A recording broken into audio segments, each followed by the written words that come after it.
Hey YouTube, Chad here with Mountain View Homestead.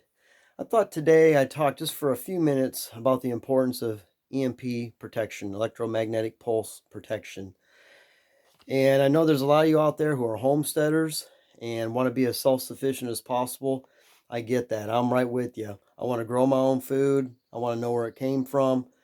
I want to be self-sufficient energy-wise with solar, with a gasifier, with generators, with any kind of alternative energy that I can use, wood burning stove, for instance.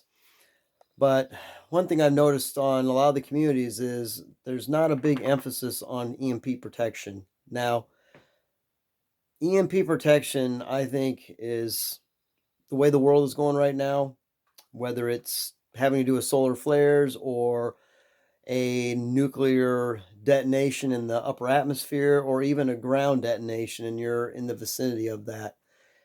There's a very, very good chance any of those three things is going to take out your power. And chances are when that power is taken out, it's not coming back up for the most part. If not, it's going to take several months for the power grid to get back up. But the infrastructure, we don't have hardened lines in the United States. So anyway, getting back to this, I think it's just very, very important. And this one of the simplest things you can do for protection of your electronic devices, if you have any extra devices or things that are important, is to just buy yourself a metal trash can. 31-gallon metal trash can, nothing big, not very expensive. I mean, $25, $30 for a 31-gallon trash can. And what you want to do is you want to line it on the inside of the lid and on the floor and on the sides with cardboard, and make sure there isn't anything that you have inside of it that touches the metal. And when I'm talking about electronic devices, I'm talking about multimeters,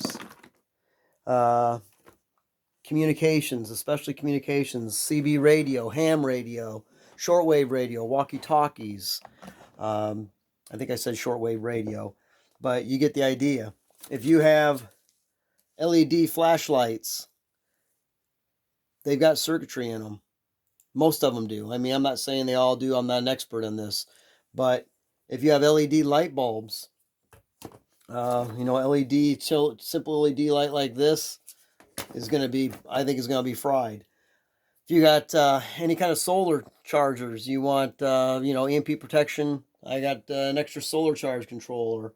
In the medical side of things, if you got a CPAP, maybe a nebulizer, oxygen concentrator, any of those things, you need to take a look at that, because when the power goes down, those things are not going to be able to function. And even if you have alternative energy, if you have, if you don't have backups for your solar and your solar goes down, just like the grid, you're not going to be any better off than someone who didn't have solar, unless you have backup pieces of equipment like charge controllers, inverters, things like that.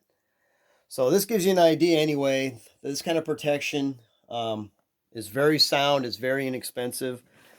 One book I'd advise you to get, I know this is going to look backwards on here, but this is EMP Disaster Preparedness for EMP Attacks and Solar Storms by Arthur T. Bradley, PhD. It's a very good book. He goes in and explains something like this type of setup is going to offer you some of the best protection. Some people talk about, well, I can put my stuff in a microwave, and he talks about that in his book, but he, through his rigorous testing, has shown that is only about 30% effective. This is a lot more effective. Now, I'm going to give you a little backdrop on this too, with the generator. So I've got a generator, and I've gone ahead and I bought this material. I don't remember where I got it at. I might have got it on eBay, but it is material that will give you EMP protection. And interestingly, I made a mistake when I first did this.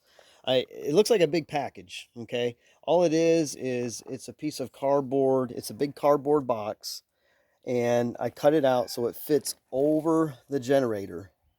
And then I put this material and pretty much taped it on it, and then just slid that over the whole generator.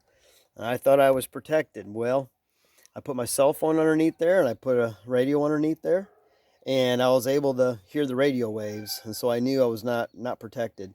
It wasn't until, and you're not going to be able to see it, but down there at the very bottom, I have put a cement slab in as for the base, and not until I put metal mesh screen on the bottom of it as a barrier on the bottom did that then offer me the right protection. I could not call my cell phone. I could not hear my cell phone. I could not hear any kind of FM or AM radio signature at all.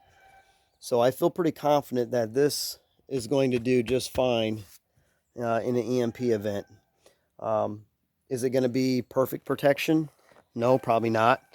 You know, I could get this thing up and running after an EMP strike, and what happens if there's another EMP strike? Well, I don't know.